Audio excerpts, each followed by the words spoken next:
something I've known since I was very little. And once you go through your healing period and you get to the point where you can actually see the big picture of your life, and it has everything sort of fall into place as to why things had to happen the way that they did.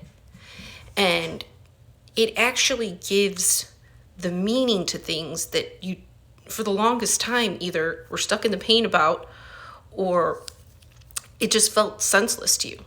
And one of the biggest and most profound ways that this happens is when we lose people close to us.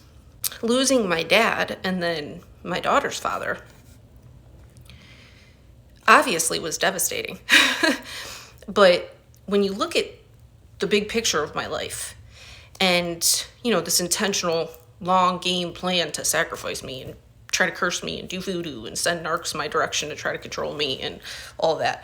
When you understand how from my father, who wasn't my biological dad, but my father making the choice to stay married to someone who was an adulterer, who conceived other children, and essentially protect me, but plant the seed of unconditional love and give me the wisdom that I would need to understand unconditional love, to understand the difference between transactional love and unconditional love.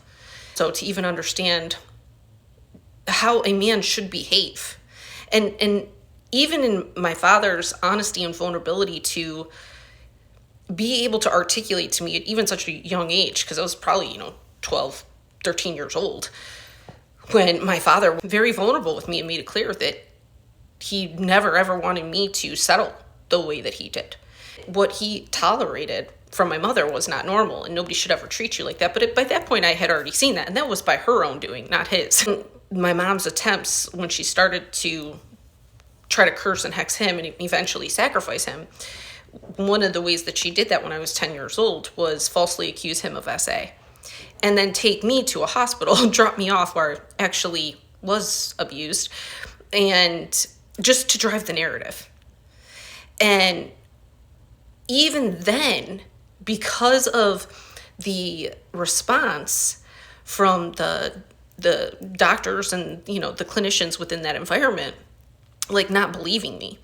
And that even at that age was very confusing to me, because it's like, no, I'm saying this didn't happen. Like, she's a liar. This did not happen. Devastating, even as a child, to not understand. And because my mother left me there. She left me there for like 2 weeks. And I had to be exposed to children who actually were abused by their parents. And then understanding and being able to feel very closely the pain that my father was going through. And then not understanding like how my mom could be so evil and wicked. But even moving forward into my life to where my daughter was born with some medical issues, and sort of digging my heels in then about the intervention for the issues that she had. She was born with something called Pears-Robin syndrome, which is micrognathia, which is like a receded jawline, and a bilateral cleft palate. She had to have a feeding tube. They wanted to do a jaw distraction on her, which is like the same thing where you lengthen the bone on a leg, on a limb, or an arm. And she would have hardware on the outside of her face. They wanted to give her a tracheostomy. They wanted to do a lot of things. And I essentially just ended up moving into the hospitals. Like, couldn't do anything to her besides like her day-to-day care. And I've made other videos about that. But even in then, when you're confronted with people who they're using their expertise, they're very egoic, which there really wasn't much of that at the Cleveland Clinic. There really wasn't. Even though there was a lot of push and pull with us, because they felt what they were instructing me to do was correct. And as the mother, I was disagreeing, but I was still open to hearing about it. It wasn't like I was like, rejecting it altogether, not to discredit their expertise, but I have the intuition that had started being trained all the way back then. And I didn't have to explain any of that to them. Now, subsequently, my daughter didn't have any of those things. Now, I did have to briefly move to Charleston, South Carolina, so that a specialist there could take over her care. But she didn't end up having to have any of the hardware. She didn't have a tracheostomy. She did have a feeding tube. But her life is dramatically different now because of my choice to trust my intuition. Then you look at somebody just on the surface, especially somebody you don't even know, and people encounter me, and because likely the way that I look, they make assumptions about the things and the experiences that I've been through in my life, which is really unfortunate. And if for nothing else, this has opened my eyes to just how much people just day to day, the connections that they miss and the wisdom that they miss and the development of themselves individually that they miss based on their immediate judgment of other people. And furthermore, how often God has tried to align people to people that had a blessing for them, whether it is just a piece of wisdom, whether it is advocacy, whether it is protection, whether it is financial gain and a business opportunity, a friendship. What is it? And then that's when I kind of started to really recognize this large stronghold that overall some people call the matrix, but it's not the matrix, because the matrix is really made up of individuals and their personal judgment of other individuals.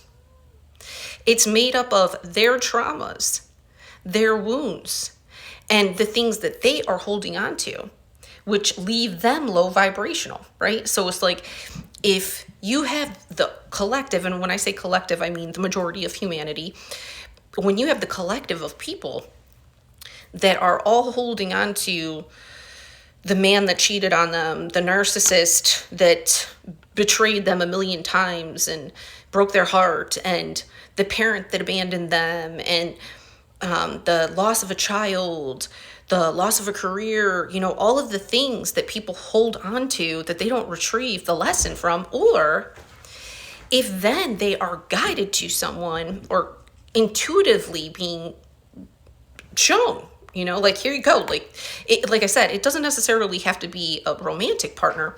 It could be a teacher. It could be, a judge, a police officer. It could literally be your mailman. It's like, you have no idea. But just paying attention more and recognizing your own judgments and recognizing where in your life personally, and this is why I stress so much on introspection, because people just have created this world of projection. Now, I do realize that there's some really jacked up spiritual leaders and gurus, and, not just gurus, but on all forms of religion. The whole intention is control. I mean, the whole sort of idea behind secret societies and Freemasonry in general is to create a hierarchy system within the matrix. And people don't really recognize and aren't comfortable following their intuition, or they're not even in touch with their intuition because of their ego. And remember, when a lot of people think ego, and because there's been a lot of misinformation around the word narcissist, people can't even recognize confidence from ego anymore. But ego is what develops to protect you from trauma. So if you think of ego being like the coat of armor that when somebody goes through trauma, they withdraw within themselves. They go through that period of dissonance. And then when they have to go back into their reality, they have this armor that they wear. So nobody can hurt them again because they have that wounded inner child. They have that trauma. And then the world in general, like I said, when you have more people that are operating from that ego is, because really what it's protecting is fear. And we manifest from our subconscious, remember.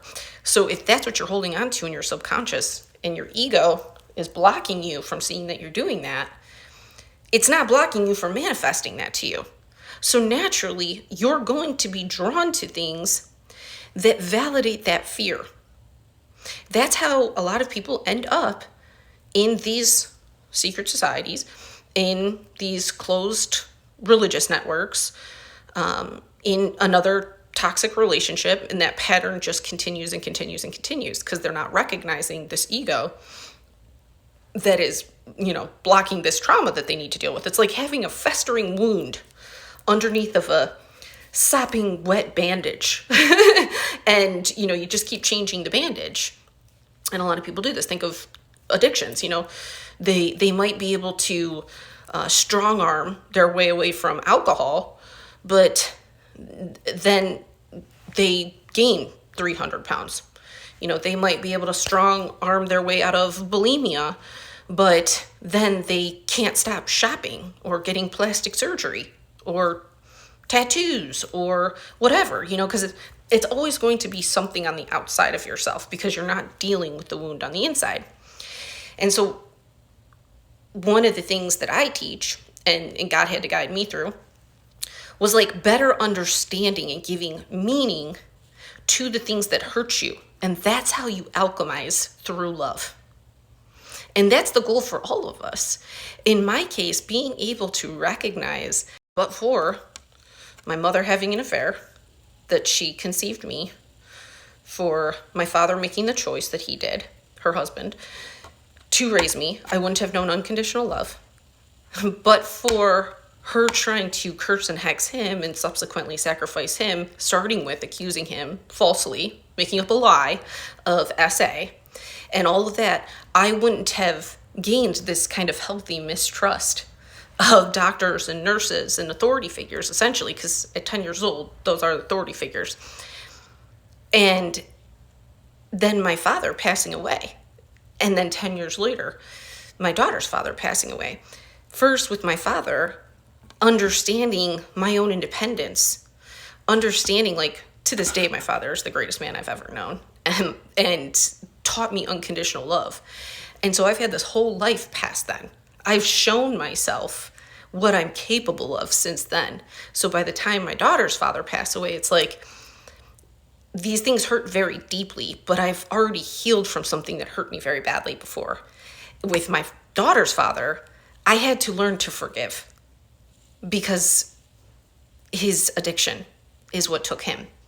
And so learning that process of actual forgiveness when somebody truly is gone, you're never going to get a sorry. There's never going to be another conversation. Ultimately, in many other situations, but this one mainly, is like, I don't understand when people fuck with me. It's like, especially in this situation, it's like, to me, when a narc tries to pull this shit or tries to like weaponize communication or like thinks they can breadcrumb me or thinks that they can make me insecure or that they can control me, to me, what that says to me is that you think you are more important than my father, who gave his life to teach me unconditional love. You think you are more important and you have a stronger hold over me than what I have already recovered from. Like, I raised a whole child by myself. That's what I was thinking when Judge Thomas O'Malley had like literally the highest form of audacity, and literally anybody else who puts their disgusting mouth on me as a mother. This is what I'm saying. Like, people who have actually done the work, people who've actually been through things, they're never going to criticize somebody, right? It's like, I would never criticize somebody, even if somebody was taking an active part in their own hardship or their own struggles, which, in case you don't know, like, I'm just a victim here. Like, there's nothing for me to defend. But that's how jacked our world is too, where the manipulation, the control, and holding people low vibrational, like, that essentially has people so in bondage that their own intuition is blocked, that whatever they're doing, whether it's with their families, with their spouses, with their job, with their education, whatever it is, that they're not moving in their own intuition. And when that happens, this sort of culmination right here is the result, because that's actually what the kingdom of darkness, Satan, the devil, that's their actual goal.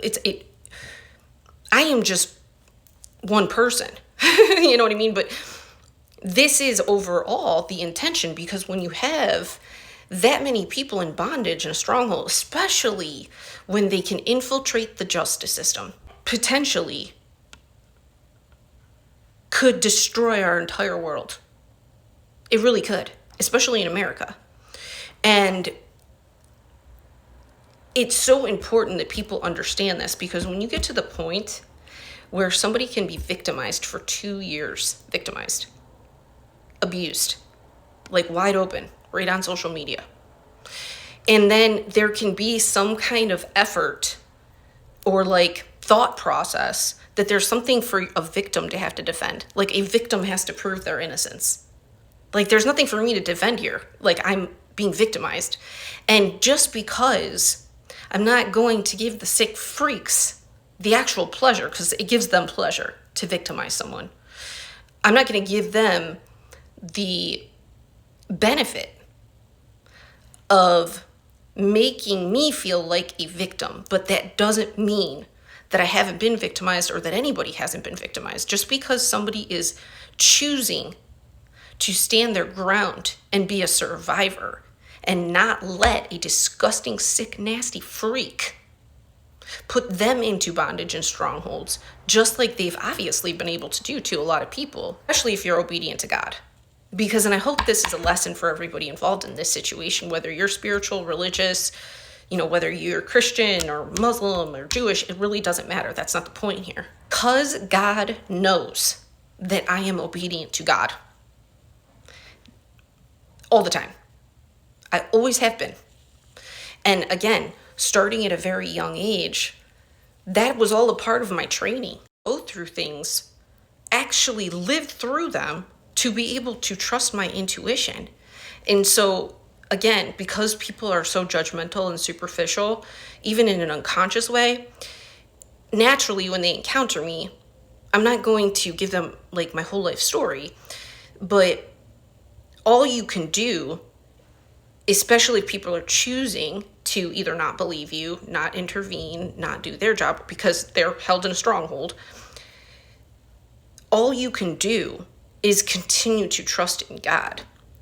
And yes, like there's no promise of it being comfortable. There's nowhere that says that you're going to be comfortable through this experience. That's another thing that I believe like pretty much every religious doctrine has widely really polluted and programmed people to believe. Even like people believe, like they'll say like light workers or whatever, that it's all like frou-frou and rainbows and butterflies. It's like, no. It's like I tell people this all the time, like you don't need a light worker in the light. Light workers are called light workers because they've been trained in the dark. That's what makes a light worker. And the thing is like you have to be able to do those things because you're obedient to God first.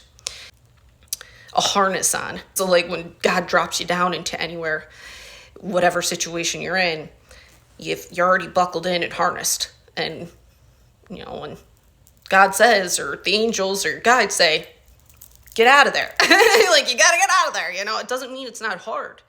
It doesn't mean it's not hard, especially depending on whatever it is that you're in that situation for. During this last sort of what I'm calling my retirement tour is obviously my counterpart, and then many friends, many family. And the thing is like when you're operating in a way that you are doing things from a loving space, a loving heart space, you're doing things out of integrity and honesty. And no matter what, you're going to be obedient to God and to what you have to do. And as long as you're doing that, you're always going to continue to move forward. You're always going to continue to be blessed by God. You're always going to continue on your mission and in your destiny. Now, see, the problem with these idiots, because they are so delusionally fucked up to believe that you can take somebody's destiny. Okay, so that's the first thing. But you have to think also, too, because we're talking about higher ranking Freemasons here. Okay, in their world, they're higher ranking. Okay, we're talking about people who think that they're elite. Things happen in my life. I'm already aware going into certain situations that there's a reason that I'm there. And yeah, it might be upsetting. Of course, the situation was very upsetting. It was very, very hard, especially when these psychopaths went as far as to try to make me homeless, and then, clear out my bank accounts and lock me in a digital cage so I couldn't even communicate like a normal person, like actually knowing they're running a smear campaign. What they fail to understand is because their ego is the one that's blocking them. It's not blocking me, it's blocking them. And so that's why they're so confused and they're so adamant, and they have to continue to try to recruit people. They got to continue to try to bribe people. And eventually, this time around, we're dumb enough to go to the family court, which was a horrible choice. But again, if you've ever heard people say that certain people are like awakeners, you're meant to awaken other people.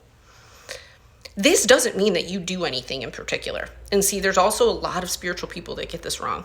And I'm not saying that they're not healed or they haven't. I've just come to understand this, especially amongst like the more sort of segmented, like the Heyokas and, people that are like sacred, like they've gone through that healing period, but they still get it wrong in the fact that they believe that they're supposed to be actually doing something to save people besides being themselves. Just being love. That's really all you have to do. And continue to move forward to help serve humanity in that way. Let's say I'm dropped down into this valley, which is like this weird ass corruption with the Jester Shriners trying to sacrifice me and do voodoo and all this bullshit, right? And God is leading me through this whole thing. Now, I don't have to tell any of them, and that's where they had it fucked up too. They think that I was naive or stupid. But again, divine decoy. And every person that I encounter, whether it's a teacher, a superintendent, an FBI agent, a sheriff, detective, a lawyer, wherever I go, like let's say that's the valley that I'm being dropped into. Okay, that's where I'm being used as a light worker. All I have to do is be moving through that situation in the way that God is guiding me to, trusting my intuition. So every one of those people that I encounter, based on their ability to be a free thinker, whatever their personal judgment is, whatever their personal ego is, their strongholds, whatever it is, each one of them is faced with an opportunity. And depending on who they are, where they are at, they will be able to see the light, essentially, which is the opportunity to go through an awakening. Just by me saying, hey, this is what's happening to me. Can you help me? And then again, they get a choice. Now, by the time I got to like the third FBI agent, the woman that was dumb enough to actually have the audacity to look me in the face and tell me I should go get another job. By the time I got to that idiot, all I could do was just smile at her. And I thanked her for her time. Because I already knew. And when I went and sat down in my car for a second, I sat there and I was like, I see what you're doing here, God. I gotcha. And all that really could ring through my mind through the rest of that time, through this whole experience, was understanding that I was witnessing for God. And that doesn't mean like I'm judging these people, because I'm not a judge. That's not my jurisdiction here in this realm. But in that realm, I am. He's ready to create or call judgment down. As above, so below. God wants to call judgment. He's like, okay, we got too many people in strongholds here. It's like, cue the earth angels. And so we're naturally going to be aligned to that jurisdiction, essentially, to that principality, to that legion. And again, we already know, like, okay, this is gonna hurt, damn it. Like, it's like, like, again, and yeah, there is still that there, and you do grieve it. Obviously, they went as far as messing with my children, and like now I am keenly aware, like on the regular, because of the understanding the energy. Like, people don't understand, like, when I get angry, that's still channeling. My vibration doesn't drop. This is what screws these people up. Like, they feel like they don't understand the difference between like righteous anger, sacred rage. Like, they don't understand that. Like, They want to weaponize your emotions against you. They want you to understand or believe that feelings aren't normal, and that you have to control your feelings. Use the term control your emotions. And it's just these subtle little regurgitations without any actual understanding or like really even any kind of real intention behind what they're saying. I've done this before too. But once you understand, it's really not about controlling your emotions. It's about managing them. And it's about being self-aware in any situation. But like, we're still human. Like, obviously you're trying to illegally kidnap my child, and I don't give a shit if you wear a robe or not. You don't have any right. Unless you have a justifiable reason to separate an 11-year-old little boy from his mother, then that is actually kidnapping. And because I'm already aware you sick, nasty freaks are trying to seek a financial benefit and hold on to money and property that is not yours, because I'm already aware you're trying to sacrifice me, that makes it even more deplorable and disgusting what you're doing, right? But that judge also has an opportunity. Same thing with like the disgusting attorneys. And they're just so ignorant and arrogant. They act from such ego that they just go around and move through life thinking you can just treat anybody the same. And so when that gets so widespread, of course, like in the famous words of Kevin Gates, like, why me, why me, why me? And I say, why not me? Who else would it be? That's what I say. Who else is going to be so in touch with the Most High God, the King of Kings, that he can check every one of these motherfuckers through me? This world has gotten to a place where victims have to defend their innocence. That is not okay. And if you are a member of the Justice Department at any level, whatever situation you are in, I encourage you to lean into whatever faith you have to actually reject any fear that anybody is trying to place onto you. I pray for you. The other side of that, and you can find meaning in it, you always end up moving towards better. So while I might be a catalyst for somebody to have to make a change, or for somebody to have to stand up and do the right thing, you know, for somebody to finally tell the disgusting, nasty freaks, whoever the hell you are, definitely the jealous bitch who probably started this whole thing, for you to actually stand up to these people, yes, I might be the catalyst, but you still have the same opportunity that I did to be that witness, but then also be moved forward out of your own chains and your own stronghold. And so, like, that is how collectively we start moving in the right direction. And ultimately, people just in general start naturally aligning to what is for them. Because you cannot have people in any kind of position ever that are so entitled, that abuse their position so much that they weaponize the financial system, the legal system in general, the Justice Department, that they feel comfortable using their jobs to victimize people. That can't happen. Unless we're abolishing the Constitution of the United States, which as far as I'm aware, that hasn't happened yet. But again, I've been locked in this digital cage. I want to point out to anybody, I did nothing to deserve anything that has happened to me. I have been single for 5 years. I've never been married, but I've been completely single for 5 years. I haven't lived with a person in 10 years. So if somebody who can continue to get through everything, I'm not trying to toot my own horn here. I'm trying to paint the picture for you to like literally how severe it is what these dumb fucks think that they're going to get away with. Somebody that is doing all of that, when you have somebody who actually gave up a career to be the mother that God is calling her to be, to design her life so that her children can be first.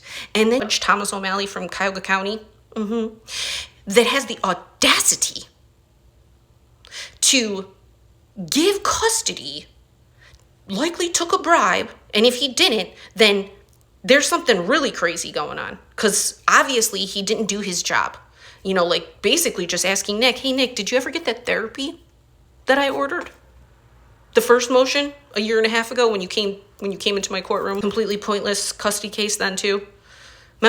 Remember that motion you signed? You're in here with no evidence and no proof of any actual grounds for emergency custody.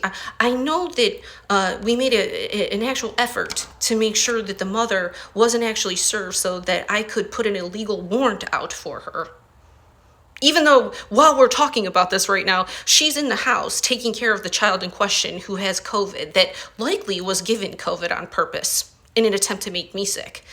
That's how fucking nasty these freaks are. That's who my child is with right now. That's who Judge Thomas O'Malley gave emergency custody to, but never actually even bothered to ask, "Sir, Mr. Edelberg, did you do the 12 weeks of therapy? Did you complete the first motion a year and a half ago?" And Nick would have had to say, "No, I did not." Or he just lied.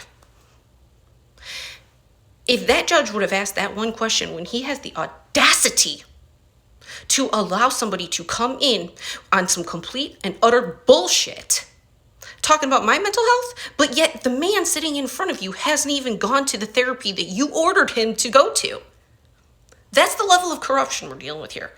All the other shit, and whatever these other morons, whoever else is involved, I have no idea. I've been locked in this digital cage, y'all.